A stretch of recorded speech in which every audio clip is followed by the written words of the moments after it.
આ બુલેટિનમાં આપનું સ્વાગત છે। પંચમહાલના શહેરામાં ભારતીય સેનાની શાનમાં તિરંગા યાત્રા નીકળી। પંચમહાલના શહેરામાં ઓપરેશન સિંધુને બિરદાવવા માટે ભારતીય જનતા પાર્ટી દ્વારા તિરંગા યાત્રાનું આયોજન કરવામાં આવ્યું હતું। આ યાત્રા ધારાસભ્યના કાર્યાલયથી શરૂ થઈ નગરના અણિયાદ ચોકડીથી પરવડી વિસ્તાર, હોડી ચકલા બસ સ્ટેશન, સિંધી ચોકડી સહિતના અનેક વિસ્તારમાં થઈને ભારત કાર્યાલય ખાતે પૂર્ણ થઈ હતી। આ તિરંગા યાત્રામાં તાલુકા ભાજપ પ્રમુખ ધર્મેન્દ્રસિંહ પટેલ, ભાજપ જિલ્લા ઉપપ્રમુખ જિગ્નેશ પાઠક સહિત અગ્રણીઓ અને ભાજપ કાર્યકરો તેમજ હોમગાર્ડ, ગ્રામ રક્ષક દળના જવાનો સહિત મોટી સંખ્યામાં લોકો જોડાયા હતા। તિરંગા યાત્રા દરમિયાન ભારત માતા કી જયના નાદથી વાતાવરણ ગુંજી ઉઠતા દેશભક્તિમય માહોલ છવાયો હતો। ઓપરેશન સિંધુના પ્રહારથી દુશ્મનોને ધૂળ ચાટતા કરી ભારતીય સેનાએ દુનિયાભરમાં દેશના ગૌરવ અને તિરંગાની શાનમાં વધારો કર્યો છે। સેનાના આ અપ્રતિમ સાહસના સન્માન માટે શહેરા મુકામે ભવ્ય તિરંગા યાત્રા યોજાઈ હતી।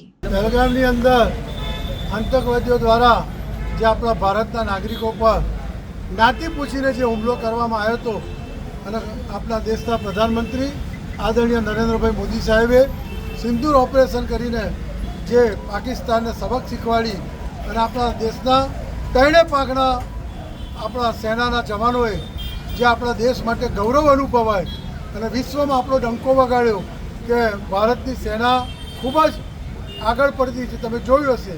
અને એના સંદર્ભમાં આજે શહેરા વિધાનસભા માન્ય મુરબ્બી ધારાસભ્ય શ્રી, ગુજરાત વિધાનસભાના ઉપાધ્યક્ષ, NAFED chairman, Panchmahal dairy chairman અને પીડીસી બેંકના ચેરમેન જેઠાભાઈ ભરવાડની આગેવાની હેઠળ શહેરા વિધાનસભા મત વિસ્તારમાં આજરોજ તિરંગા યાત્રાનું આયોજન કરવામાં આવ્યું। અને તમે જોયું હશે ખૂબ મોટી સંખ્યામાં દરેક સમાજના, દરેક જ્ઞાતિના લોકો આ યાત્રામાં જોડાયા હતા। ભારત માતા કી જય।